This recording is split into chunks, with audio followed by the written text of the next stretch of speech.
Just a few episodes back, we talked tables, so you knew it couldn't be long before we were chatting chairs. I've got 5 things you need to understand, and all 5 of them are coming right up.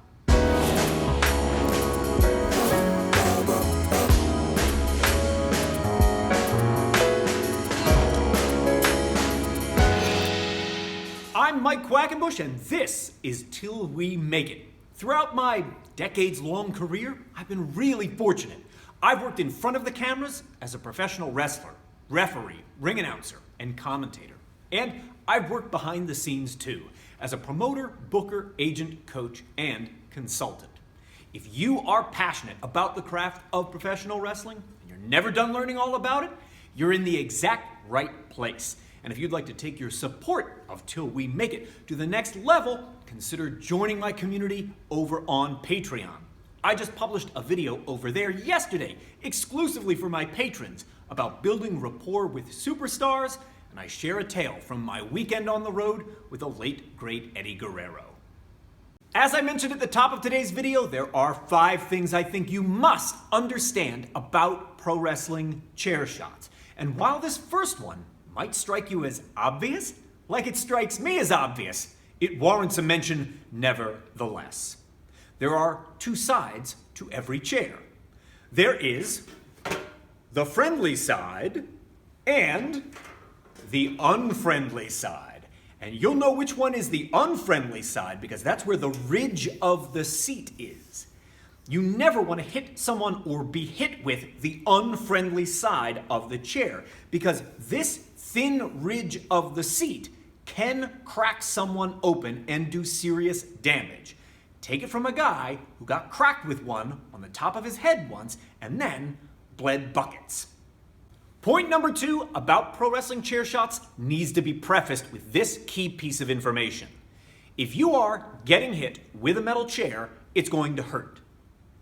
There is no information in this video that will magically make it not hurt. At best, I can help you mitigate the risks involved in performing a chair shot, but there is no information anywhere in the known universe that will make this not hurt. That is a dangerous concept that grew out of the mistaken notion that pro wrestling is fake. And I'm starting to get fired up even thinking about it. I'm just going to link you right to my Ignite Philly talk where I take down the word fake. You can watch that on your own time.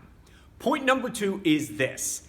When you swing the friendly side of the chair, you want to make sure that you displace the impact of the chair shot across the maximum surface area possible. And that maximum surface area is the seat of the chair as a whole. You never want to strike with one of the points of the chair.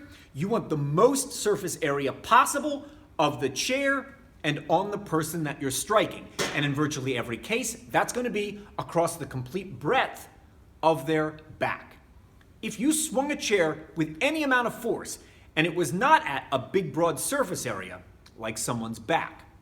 For example, imagine that the force of a metal chair shot had to be absorbed with just your extended pinky. This does not provide enough surface area to displace that impact, and we both know what's going to happen.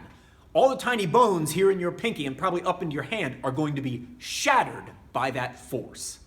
A sidebar.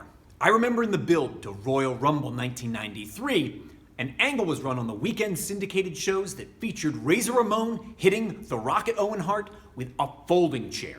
And while this angle was being televised, my dad happened to walk through the room, glance at the TV, and then remarked to me, "Hey, you know those are special chairs they use in pro wrestling." And I've been at this now for more than 27 years, and not once have I ever come across a special chair in a locker room. Nor have I ever been to the store where they sell special chairs.